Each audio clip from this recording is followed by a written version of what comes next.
Good evening and thanks for joining us tonight. I'm Sophie Erber. And I'm Tim Seaman. The way that children go to school changed drastically during the pandemic. Parents and students, of course, were affected, but so were those in charge. KCAU 9 reporter Mallory Smith joins us live from a South Dakota school district to explain in our top story tonight at 6, I should say. Tim and Sophie, South Dakota school districts are seeing a troubling trend tonight. They say they're having a hard time finding superintendents who want the job. Officials tell me the job is seeing its highest turnover rate since the 2008 financial crisis. Tom Oster, the owner of Dakota Educational Consultants, says he believes the reason for all the openings may partially have to do with the difficulties imposed by the ongoing pandemic and the fact that superintendents have to deal with the wide range of beliefs that parents have when it comes to their students and COVID-19 in the classroom. It's finding that balance of what we need to do to keep students and staff healthy and safe so that we can be in school. We do believe students are learning more, they're learning better in the classroom. I also spoke with a parent whose children go to school at Dakota Valley. She says she can't imagine the challenges education leaders have to face. But Brad Behrens from West Central High School tells me that he sees an end in sight with more vaccinations being administered. You'll hear more from school officials coming up tonight at 10. Reporting live in North Sioux City, Mallory Smith, KCAU 9 News. All right, thanks, Mallory. Last year, the state of South Dakota hosted President Donald Trump for a 4th of July celebration at Mount Rushmore. But it was the people of South Dakota that actually footed that $1.5 million bill. Tom Hansen with our sister station, KCAU News, explains. People lucky enough to win tickets to get into Mount Rushmore National Memorial last July 3rd didn't have to pay other than a $1 handling fee. 7,500 people got the privilege of seeing South Dakota Governor Kristi Noem host President Donald Trump for a rare fireworks show. KCAU News has learned that Governor Noem used money set aside from the state's unemployment fund to pay for the fireworks. $350,000 went to Pyro Spectaculars, Inc. The fund was created during the Mickelson administration to pay for things like school labs and job training programs. But KCAU News has found the biggest chunk of money went to the federal agency responsible for managing the monument, the National Park Service. State government spending records filed with the state auditor's office show the governor's administration authorized transfers totaling $470,000. $300,000 on July 1st, 2020, and $170,000 on July 22nd. The payments went to the National Park Service office in Omaha, Nebraska. That information wasn't previously disclosed. So far, it doesn't look like there will be a repeat performance this 4th of July. In March, the National Park Service rejected South Dakota's request to allow fireworks at Mount Rushmore, citing potential risks to the monument, Native American objections, and the pandemic. Again, that's Tom Hansen reporting. The Siouxland District Health Department is set to hold a number of school-based vaccine clinics next week. Those clinics will take place at Sioux City West, North, and East High Schools from 2 to 4:30, and that's next Wednesday, April 28th. Appointments are open to students ages 16, 17, and 18, as well as staff members, and they are optional.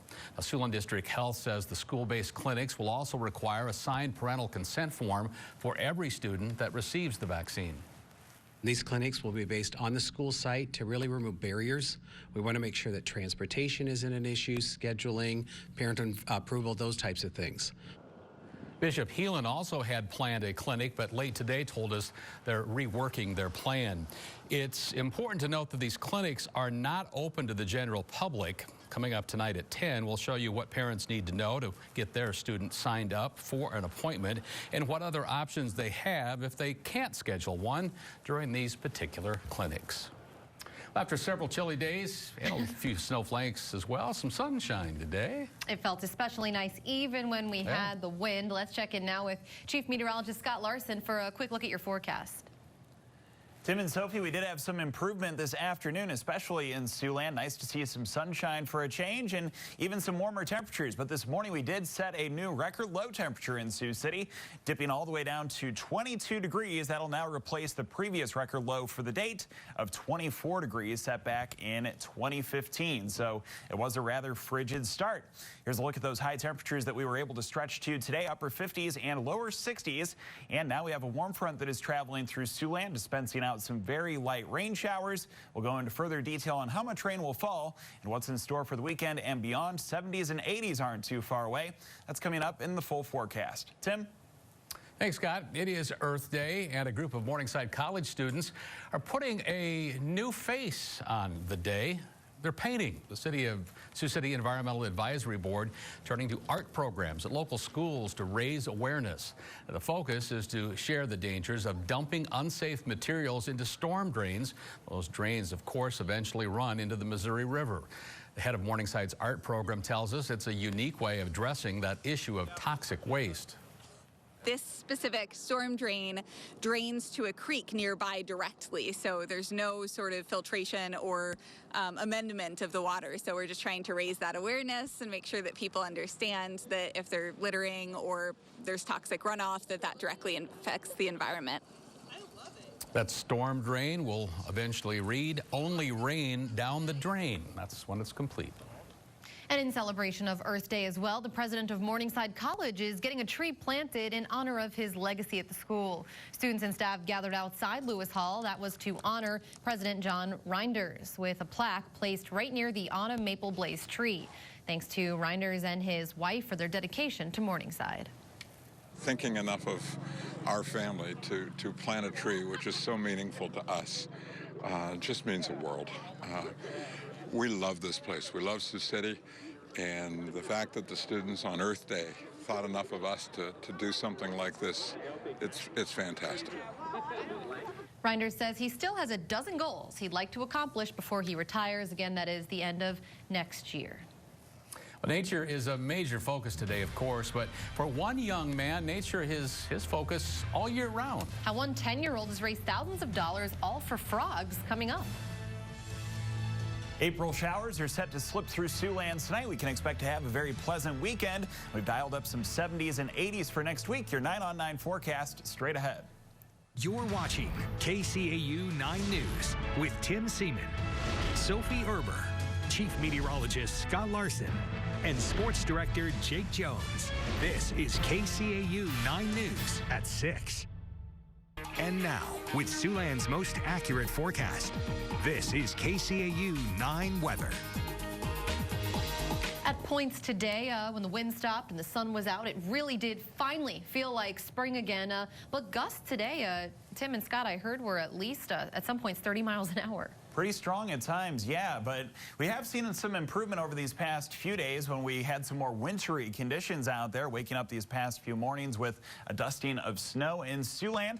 We just have cloudy skies at the moment on the Wayne State College camera in Wayne, America, and a few rain showers are expected to drop from those skies. In case you missed it, we set a new record low temperature in Sioux City this morning. The previous record is 24 degrees set back in 2015, so 6 years ago, and today we fell all the way down to 22 degrees in Sioux City. A couple days ago, we also tied the record low temperature in Sioux City back on the 20th. So we have had a colder than average pattern. It looks like we'll finally be able to snap out of it. 56 is our temperature now in Sioux City. We have the wind from the southwest at 16 miles per hour.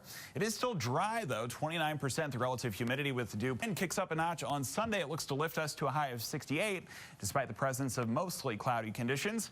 Monday, well, it looks like we'll finally be treated to some warmer weather after this cold streak that we've had. 82 on Monday afternoon, 74 on Tuesday with the arrival of some showers and perhaps even some thunderstorms there.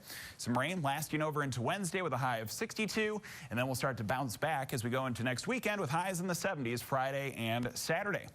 Well, the birds have probably been kind of confused by the snow and the cold weather we've had recently, but Rick Garvey was able to snap this picture of a bird's nest. Looks like he was able to hang out on top of his speakers outside on his deck. So thanks to Rick for snapping that kind of cool photo. If you have a wildlife picture or weather picture that you want to share with Siouxland, all you have to do is go to our website, SiouxlandProud.com. You go to the weather drop down and send us your photos. Tim and Sophie? Thanks, Scott. And I feel bad for that bird if the speaker turns on. Yeah, I know, a little vibration there. Might not know exactly what's happening. Right. For the 6th year in a row, KCAU 9 is once again proud to sponsor the Pete Goatee Memorial Motorcycle Raffle. Tickets are $100 each for a chance to win a new Indian motorcycle. Proceeds, of course, go to the Iowa chapter of the ALS Association. So to purchase tickets, or if you'd just like to learn more about the raffle, you can visit our website right now at SiouxlandProud.com. And I believe the drawing is Sunday, so don't waste your time. That's right.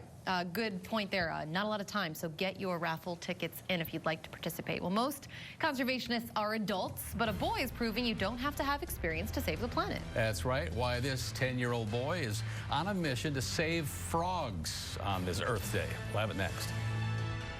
Recognized by the Iowa Broadcast News Association for excellence in public affairs and political coverage in 2020. Trust the team that more Siouxlanders are turning to for distinguished, comprehensive news coverage. Trust KCAU 9 News. This is KCAU 9 News. On this Earth Day, a 10-year-old boy is on a mission to save his favorite animal and the planet. ABC's Will Gans has the story. This is the chalky tree frog. This is the robber frog. Justin Sather is a 10-year-old frog expert. Totally determined to help protect his favorite animal. I really liked frogs since I was like 2. In fact, he's already raised nearly $25,000 to do it. It's a passion project he started way back in kindergarten, when he learned that almost 1/3 of frog species are on the verge of extinction. So Justin founded For the Love of Frogs. Frogs are indicator species, which means that they're telling us the planet needs our help. Justin hopping to it, on a mission to clean up the planet, all for his love of frogs. The 10-year-old spreading the word about plastic pollution and rainforest conservation. Even if you just pick up some plastic on the ground, that still makes a change. His efforts even leading him to meet environmental activist legends like Dr. Jane Goodall. And now he's one of the youngest members of the conservation group Reserva. Our goal for all Reserva is to protect 30% of the planet by 2030. And this Earth Day morning, he's asking young people like himself to get involved too. All you have to do is write a letter explaining why you love nature and why you want to protect it. Each letter counts as $3, which Justin's been adding up to preserve acres of rainforest in Ecuador. A truly unforgettable young man on a mission. To find out how to help, check out his website for theloveoffrogs.com.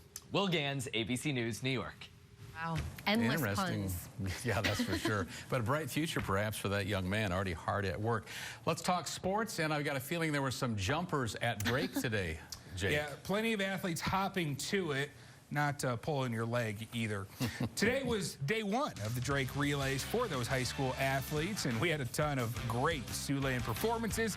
We have that coverage coming up next in sports. We have said it many times that COVID has changed a lot, and that includes our involvement with the Pete Goatee Memorial Motorcycle Raffle. Normally, get our hands in there. We have our weekend music event. Scott's been there, of course, down at Hard Rock at Anthem. A lot of good music.